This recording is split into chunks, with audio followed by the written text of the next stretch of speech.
Boa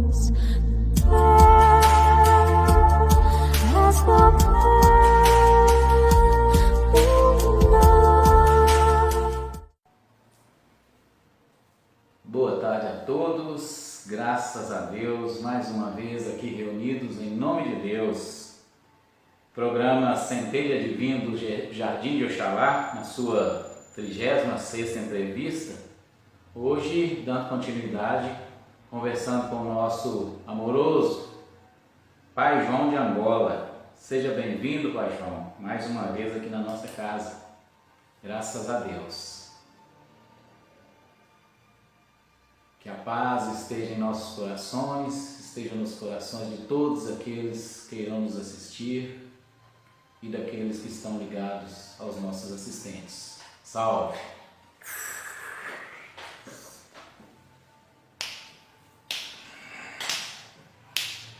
E louvado seja Deus.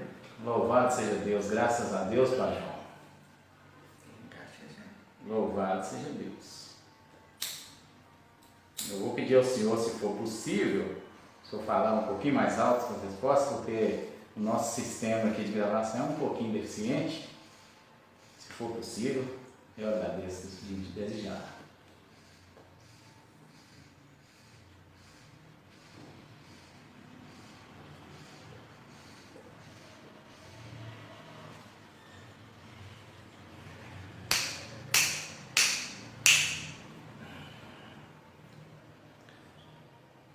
Quando o senhor estiver pronto, nós iremos começar, Pai João. Já temos aqui algumas perguntas que o pessoal enviou para a gente.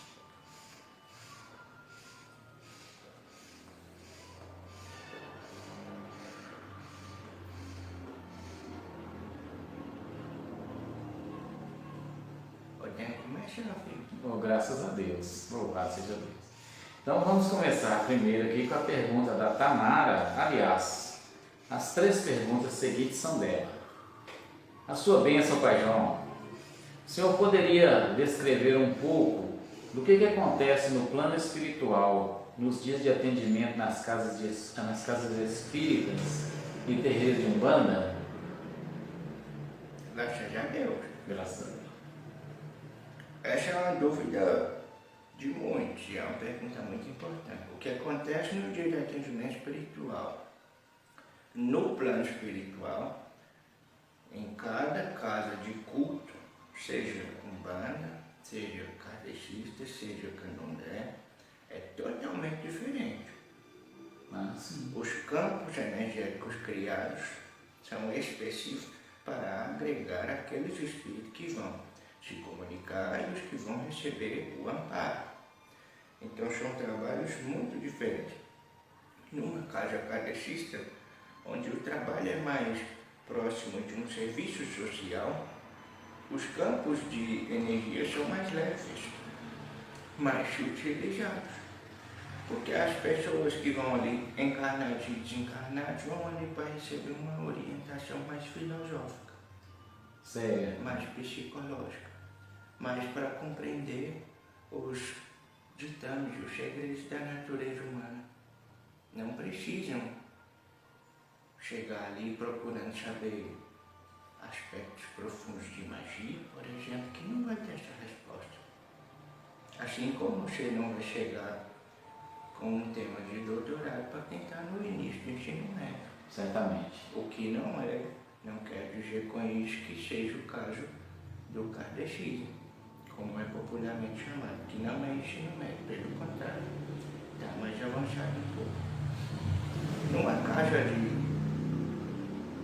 E também depende do dia. Se for um dia de cura, normalmente, a depender da proposta da casa, vão ter até 1000 espíritos atuando ao mesmo tempo, fazendo a triagem energética daqueles que vão ser atendidos, tanto encarnados quanto desencarnados. Se for um dia de desobsessão, vão ter várias das vezes outros que se chamam mentores, que para nós é apenas espíritos, né? Almas. Sim.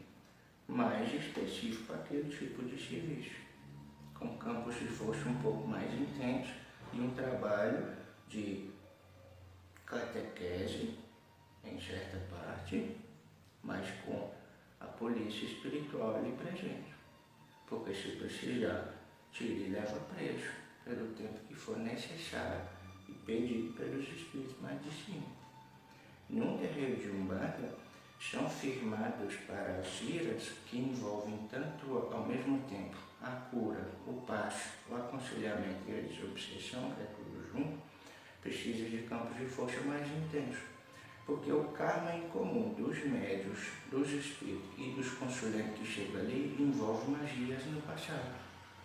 Então precisa ter uma conexão maior com a natureza para poder encaminhar os campos de força deletérios, o que já não ocorre com aqueles encarnados e desencarnados, tanto trabalhadores quanto consulentes que vão na mesa padecida. Entende? Entendi, sim, senhor. Aí na Umbanda precisa ter mais um ritual de magia. Precisa ter a vela, precisa ter a quartinha, precisa cantar o ponto, precisa ter o cajinho, precisa ter os colares. Por isso aqui da entrevista está aqui nem tanto, né? É uma gravação, que é um recado, um ensinamento, mas no dia da gira precisa. Por quê? Primeiro, os médicos que estão ali, apesar de hábeis manipuladores de energia, não são, muitas vezes, tão preparados na magia do campo mental. Então precisa de muletas psíquicas, isso acontece. Só que, entretanto, essa mesma energia mental, para surtir um efeito palpável no físico aqui agora, precisa ser condensada. Por isso os elementos de ritual, para condensar a energia que está vibrando em regiões mais altas. Graças a Deus. E então os campos de força dentro de um terreiro, de Umbanda, são para desmanches de energia. Sim, perfeito. Na maioria das vezes. Já no Candomblé, já não é a intenção de fazer o atendimento. Quando vem o orixá, ou o inquins, ou o vodunci, que são os orixás, só que nomeados de inquins, né? O Banto, que é Angola e Congo. E o inquins, que é, né, da tradição do Beni, antigo da Omé, tradição do Voodoo. O que ocorre é um afloramento da energia arquetípica que aquele medianeiro já traz. Então é como se fosse uma auto-incorporação. E isso vibra no campo energético quando ele acessa internamente a frequência daquela energia, qual foi nomeado orixá, e aí chega um espírito que representa também aquela vibração. Que interessante, pai. Então não é o próprio orixá em si, como muitos acreditam, porque o orixá em si é uma frequência. Sim. Você se sintoniza essa frequência, altera a sua consciência, assume aquelas características comportamentais, principalmente. E aí vem o falangeiro, que representa aquilo, para potencializar isso junto com você. E aí a dança, que é a gira, o xirê, é só para desprender essa energia para você colocar ela em ação, em movimento. Nossa, que bacana, sim, senhor. É porque é para acessar aquilo que você já traz dentro. Por exemplo, esse fiel de Ogum, se fosse no Candomblé, ele não ia.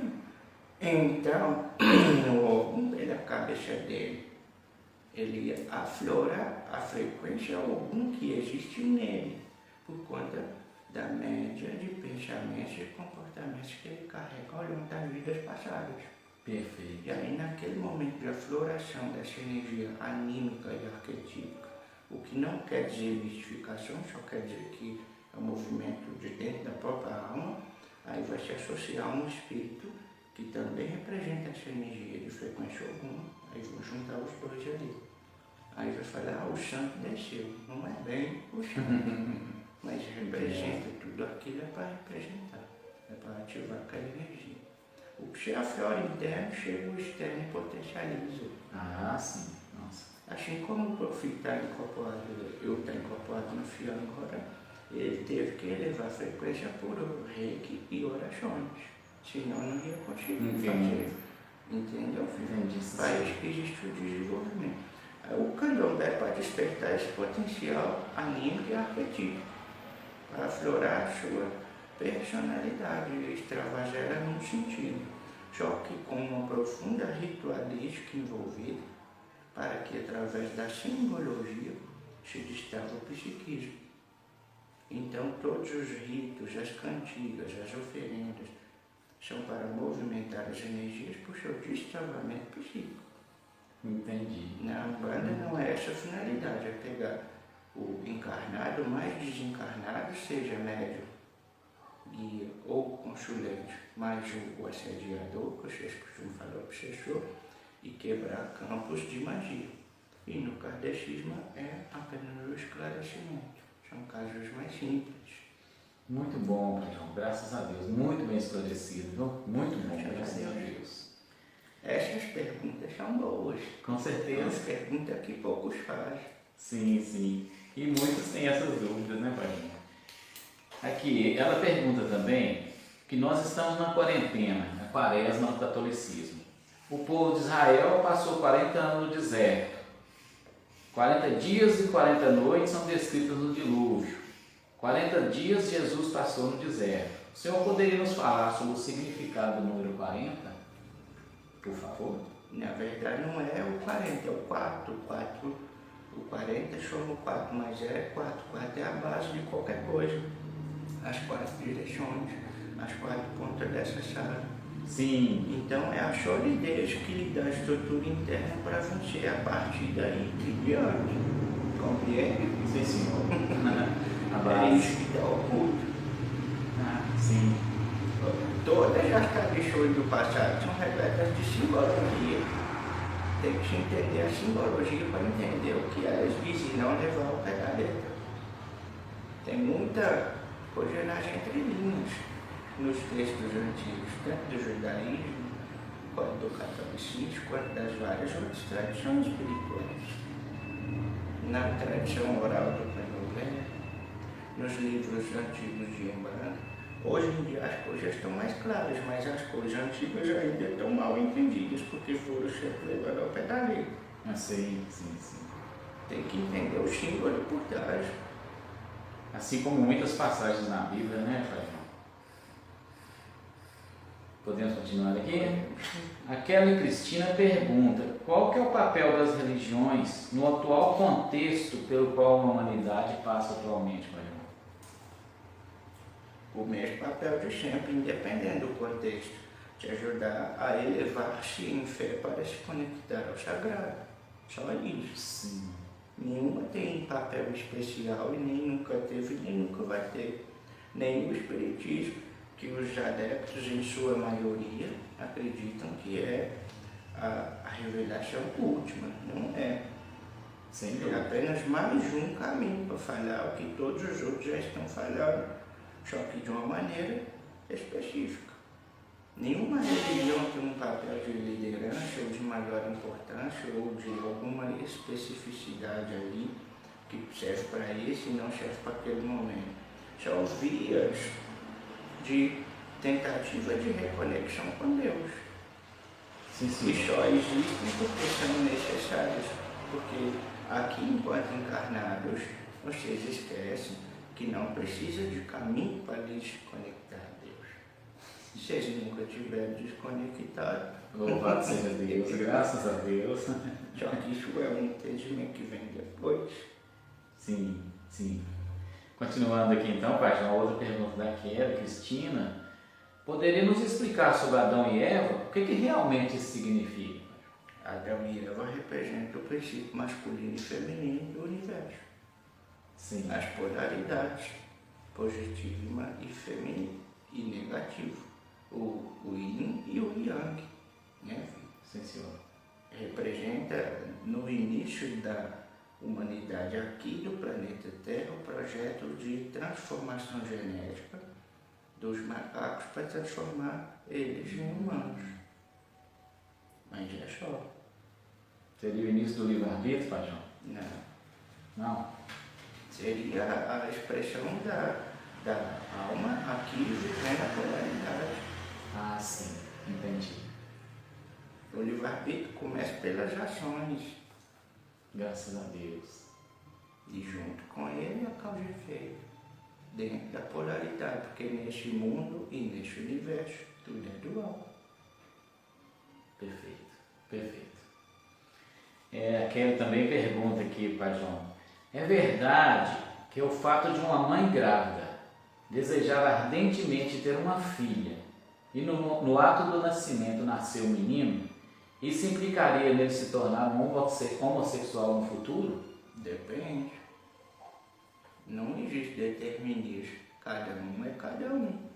Se o espírito que está ali já trouxer consigo tendências ou tiver a natureza de um ego mais frágil, de querer assumir um comportamento para se reluzir perante a expectativa do outro, pode ser que faça isso para ganhar atenção. Sim. Para se sentir amado. Do contrário, não, é muito relativo. Não há determinismo. Cada caso que envolve qualquer coisa, toda e qualquer coisa deve ser olhado separadamente, individualmente. Isso acontece em alguns casos, mas não acontece em vários outros. Ah, sim. Quer dizer que é possível acontecer. É possível. Entendo. Mas não é uma regra que, se acontecer, está fadado a ser assim.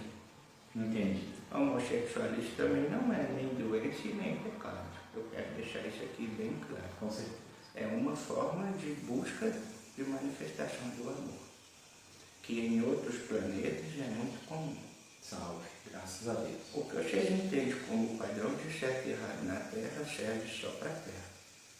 Perfeito. Que acho que isso já falha muita coisa. Com certeza, Pai João.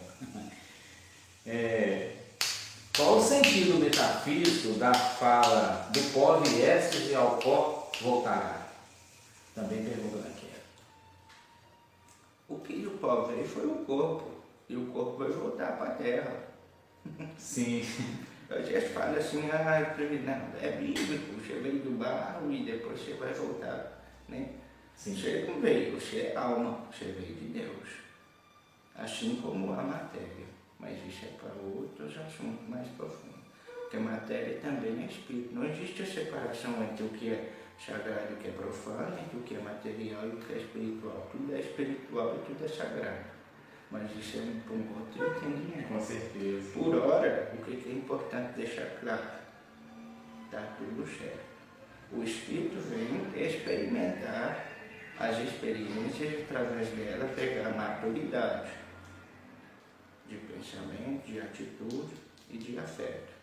Muitas vezes, dentro da experiência, uma vida mulher, o que é normal, uma vida homossexual, o que é normal, uma vida muito certa, uma vida muito errada, o que é normal. E o que fica aqui é o corpo. O corpo fica, o espírito volta para cima.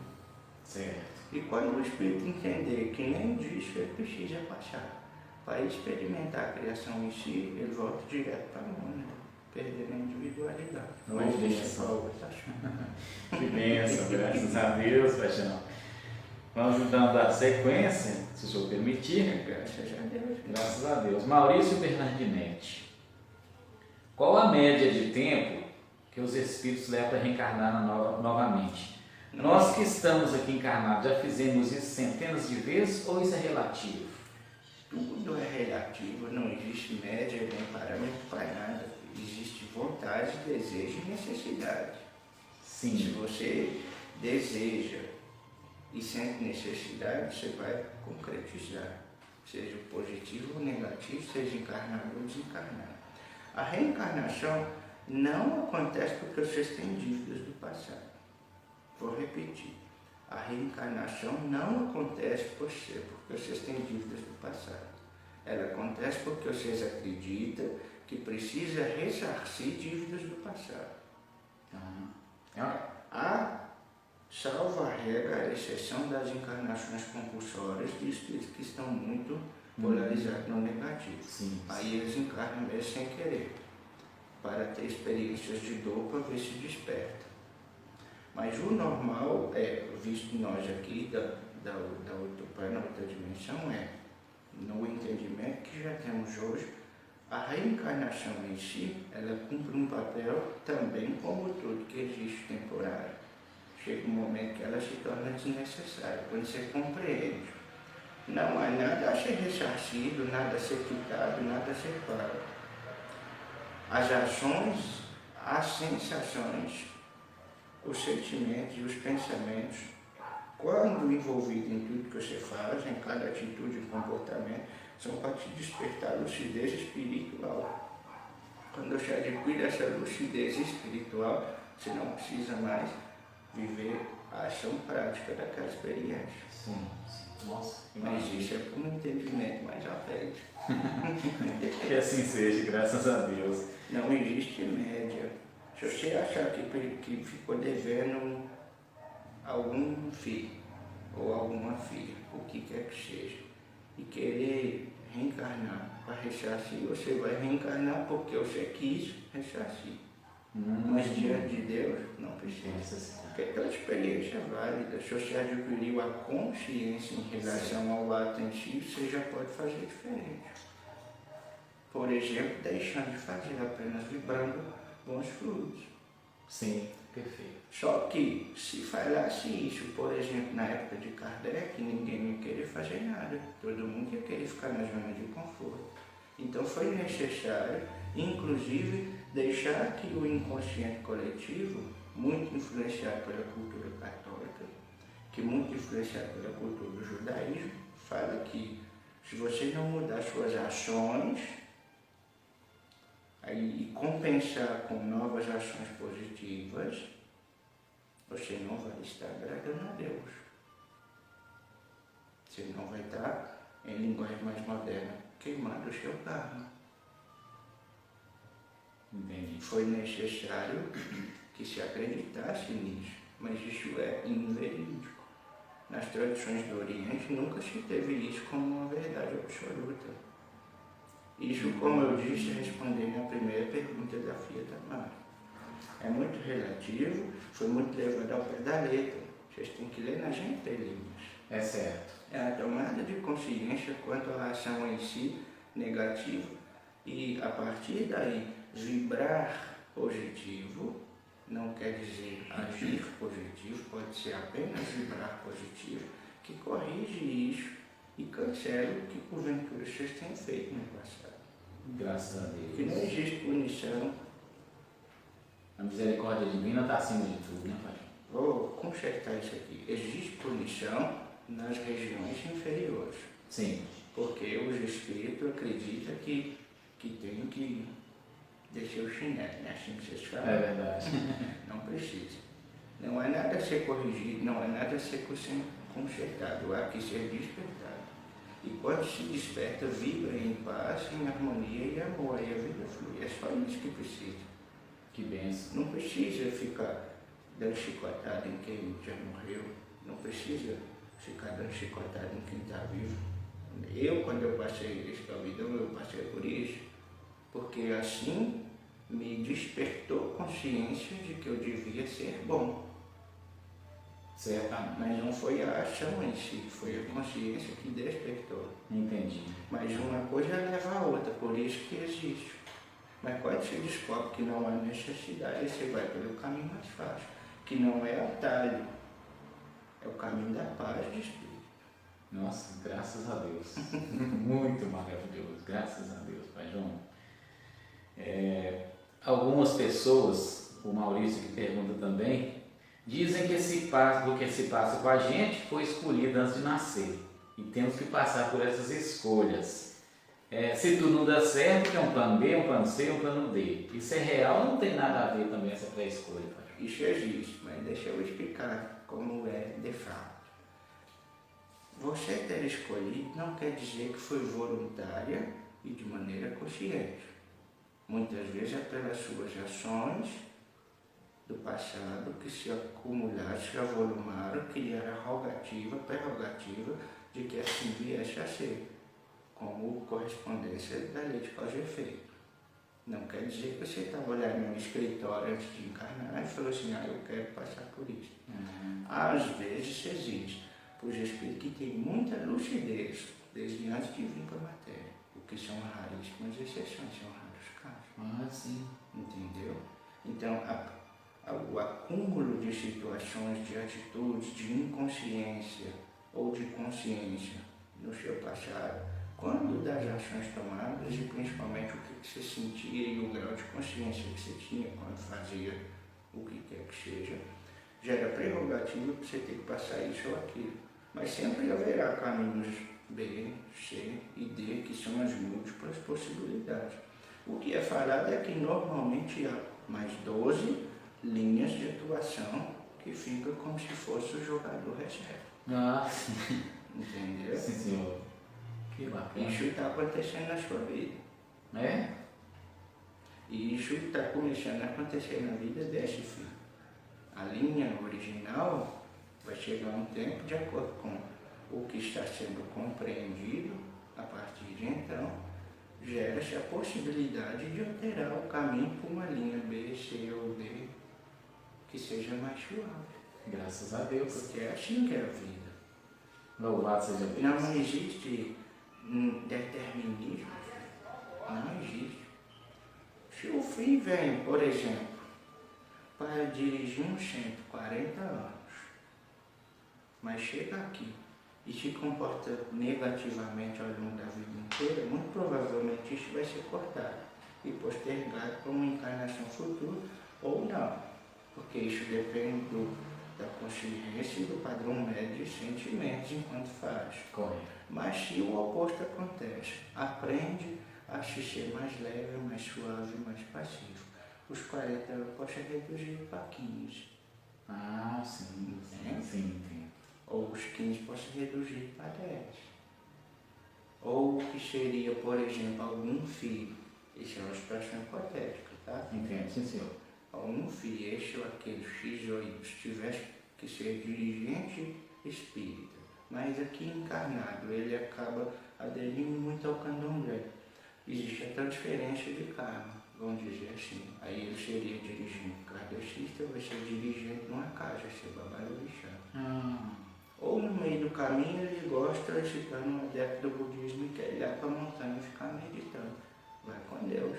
São ramificações do caminho. Você pode dividir a coisa para encaminhar, se dirigir para outras beiras. Sim. Para fazer a mesma coisa de uma forma diferente. Um pai de santo que poderia se tornar um psicólogo ou um terapeuta para falar as mesmas coisas que eu falaria, por exemplo, só que a própria pessoa. Sim. Entendi, João. Entendeu aí, né? Sim, senhor. Graças a Deus. Tudo pode ser alterado desde que se tenha consciência, desde que se tenha boas vibrações, desde que se tenha criado condições propícias para que essa alteração aconteça. Do contrário, se tem uma tarefa e ela não é cumprida por falta de consciência, é apenas rebeldia. E aí, em algum momento, isso, nesse caso, vai ter que ser corrigido, consertado. Até que se desperte a consciência. A partir do momento que despertou, aí sim há escolha. Basicamente, o livre-arbítrio é tanto maior quanto mais lucidez vocês têm. Perfeito. Acho que isso já responde, inclusive, para os outros que vão perguntar coisas parecidas. Com certeza, João. Certo. O Maurício pergunta aqui, e eu acho que eu posso juntar com a pergunta da Mary Chá também. Nunca estivemos tão perto da liberdade, após milhares de anos reencarnando. Esse ciclo de sofrimento e dor está chegando ao fim. Aí a Mary Chá pergunta aqui, se depois dessa situação que nós estamos passando no mundo, a humanidade vai ter um período de paz? São duas perguntas muito interessantes, olha lá. O ciclo de trevas e sofrimento está chegando ao fim. Qual o ciclo? O seu ou o do coletivo? Então, vamos estratificar a pergunta. O seu ciclo de trevas e sofrimento, seja o fio ou qualquer outro que tenha a mesma dor, só vai chegar ao fim quando sua consciência estiver plenamente desperta. Quando a sua vibração, a média de vibração, for mais positiva do que negativa. Independente do karma coletivo. Ao ciclo de sofrimento da coletividade, o karma global, só sofre por quê? Porque tem alguém lá atrás que conduz e faz sofrer? Não. Rapaz, não é como é que fica o governo oculto, fica lá quietinho do jeito que sempre teve. Acaba você se conectar ou não à questão do gente. Sim. Sempre esteve tudo nas suas mãos. Quando é que o ciclo vai ter fim? quando a consciência despertar para a imortalidade. Só. Graças a Deus. Vou falar de novo, porque muitos falam que é quando despertar o amor, e não é. É quando despertar a consciência de que existe a imortalidade. E a partir daí tudo mais vem em conjunto.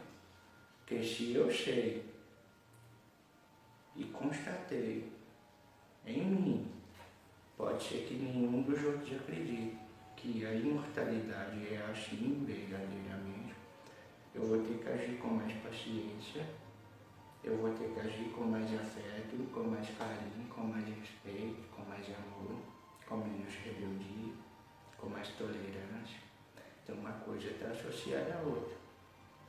Que a questão fundamental da raça humana é o seguinte: para quê? Se quando eu morrer tudo acaba. Então a raiz de todos os problemas é a não crença na imortalidade.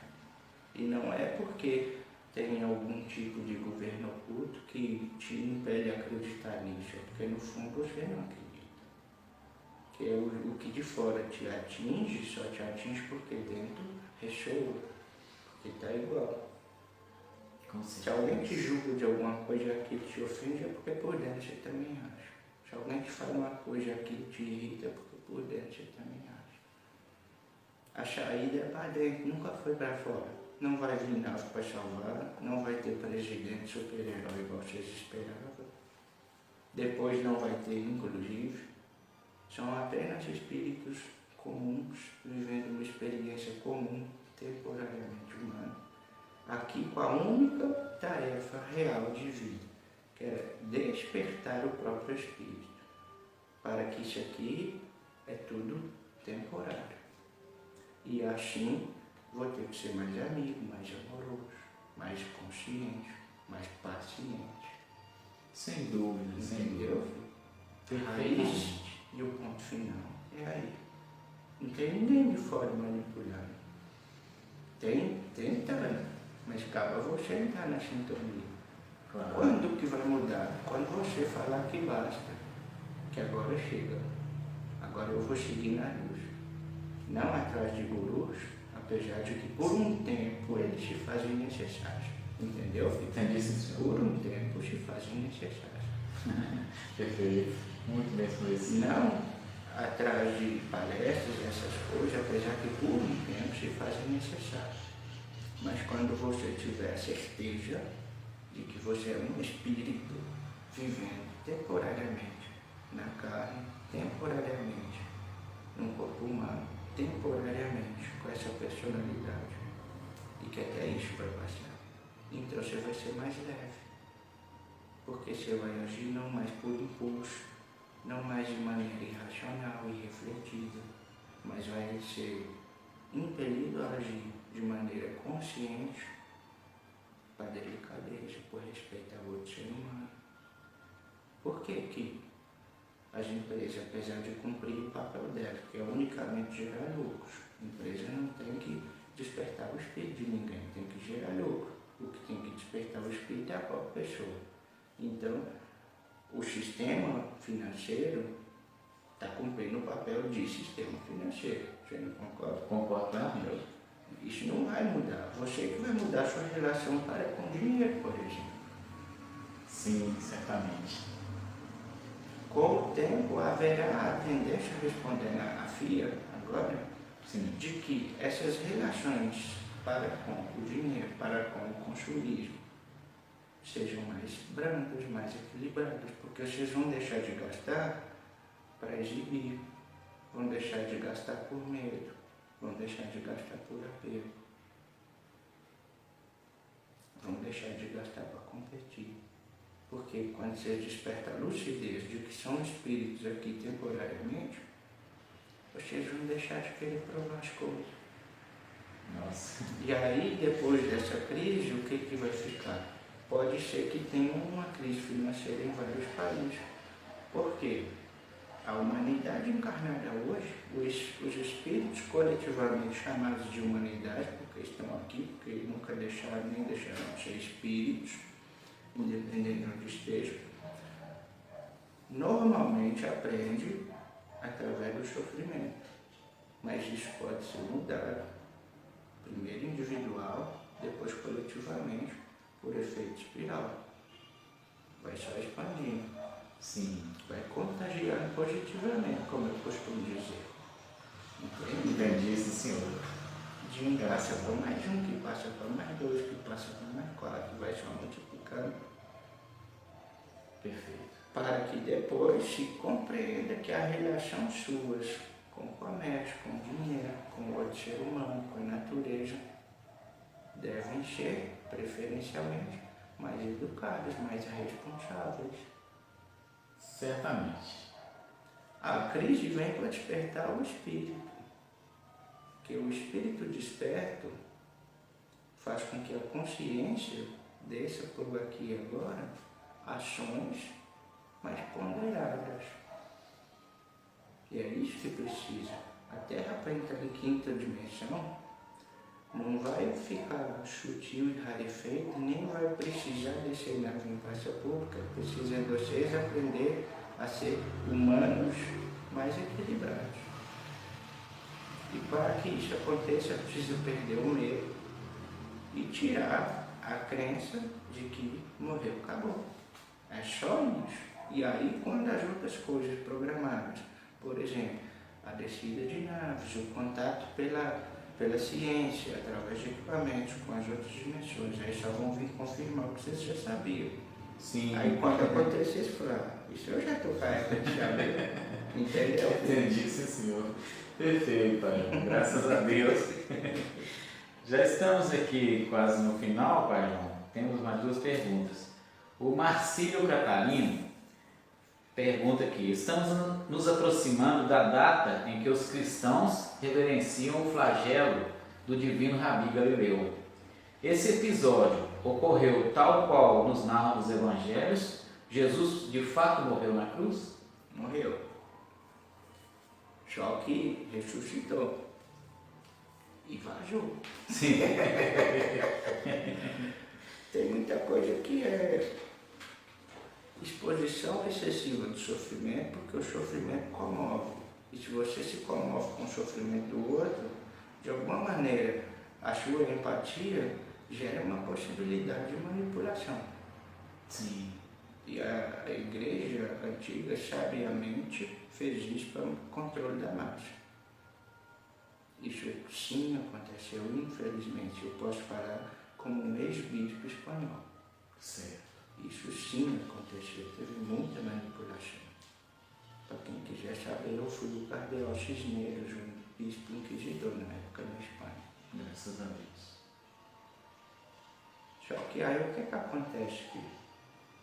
Se colocasse uma figura de um Jesus alegre e cantarolante, assim como Krishna estava sempre cantando, dançando e tocando flauta, não ia gerar a expectativa de que a igreja servisse de ponte de intermediária, como vocês costumam dizer, de pedágio para o céu. Certamente, Pai João. Porque se eu para mim me conectar à frequência divina, eu precisasse ser apenas alegre, então não precisaria da igreja. E a intenção da igreja, a partir do século V, do século VI, na verdade, depois do Concílio de Nicéia, foi se tornar uma instituição política. Muito mais do que religiosa. Política, religiosa e militar. Sempre foi assim no passado. Igreja, política e forças armadas estava tudo em conjunto. Sim. Era a pirâmide do poder social. Só que aí o que acontece?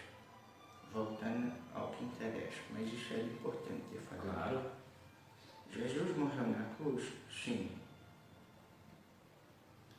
Mas depois ele ressuscitou? Sim. E o que aconteceu depois que ele ressuscitou? Ele foi para a Índia. Sim. Essa ressurreição que o senhor fala foi em corpo ou em espírito? Em corpo. Em corpo? Entendi. Sim, em corpo.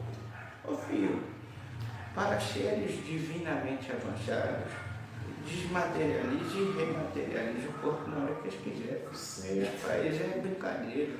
Entendeu? Só para esclarecer mesmo aqui para nós.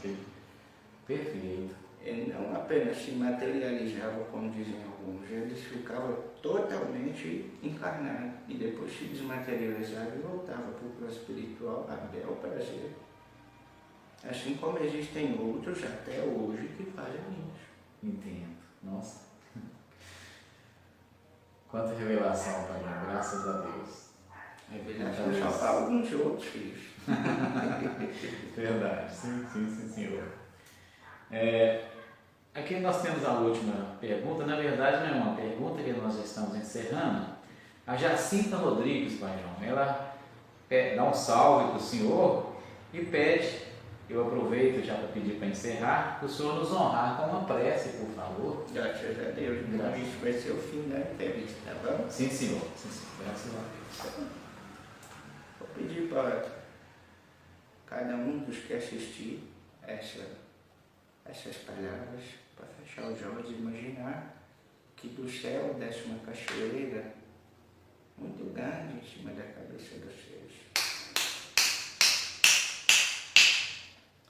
E essa água vai batendo no ori e vai descendo pela cabeça, o tronco, as costas, os ombros, os braços, os antebraços, as mãos, as costas, a barriga, a região da cintura, as pernas,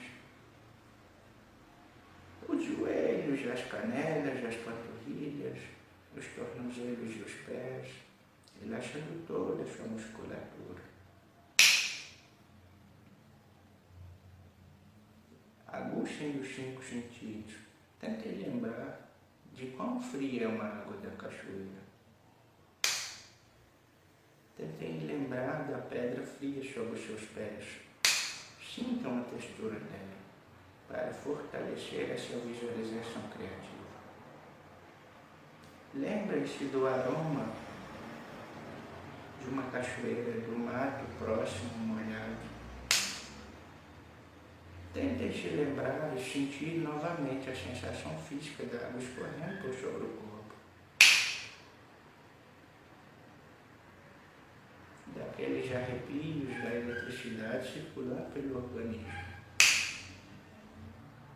Expelindo e expelindo toda a toxina física, mental, emocional ou de energia. E a água fria vai relaxando a musculatura cada vez mais e mais e mais. Ampliando os vasos sanguíneos, o sangue corre mais tranquilamente. Respirem calma e profundamente, trazendo essa sensação, esse aroma para dentro dos seus pulmões. Sintam que ele recicla o oxigênio e expele através das veias do coração para todo o organismo, reciclando o oxigênio no sangue, empurrando com leveza e suavidade os sais minerais, a água e o plasma,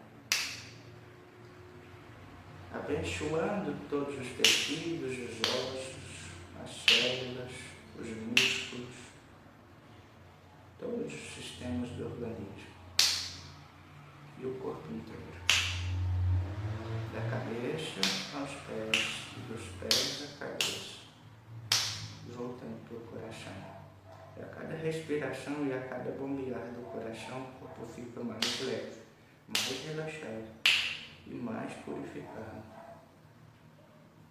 Neste momento pedimos a bênção de Mamãe Oxum para que ela limpe de nós, sobre nós e através de nós todas as más vibrações, tudo que for negativo, em pensamentos, em palavras, em sentimentos, relaxando o corpo dos seres, os nossos espíritos, os seus espíritos, para todos ficarmos cada vez mais leves, simples e pacíficos, para que assim desperte a centelha divina do coração de cada um, a força motriz da alma, que ilumina o próprio caminhar, para que vocês próprios sejam vela acesa no altar de suas vidas, e sejam luz por onde passar.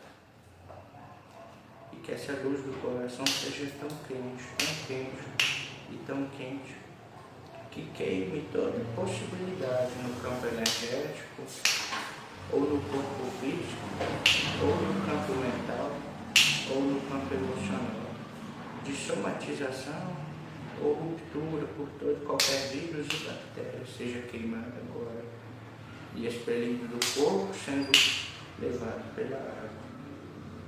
E essa água vai indo e indo e indo para bem longe, até chegar nas ondas do mar sagrado, onde seja ali totalmente quebrado e purificado. Em nome de Deus, por Deus e para Deus, assim, oficialmente, está encerrado esse trabalho. Louvado seja Deus, louvado seja nosso Senhor Jesus Cristo, e salva a luz de Nossa Senhora, salva as forças de Cristo, salva as forças de Mamãe Oxum, salva as forças da natureza, salva a linha de Pedro Velho, salve todos os orixás. Graças a Deus. Salve, graças a Deus. Louvado seja Deus. Gratidão ao Pai João, gratidão aos espíritos amigos que aqui estiveram, a toda a egrégora do Jardim de Oxalá que nos acompanha, as bênçãos de Deus sobre todos nós. Graças a Deus.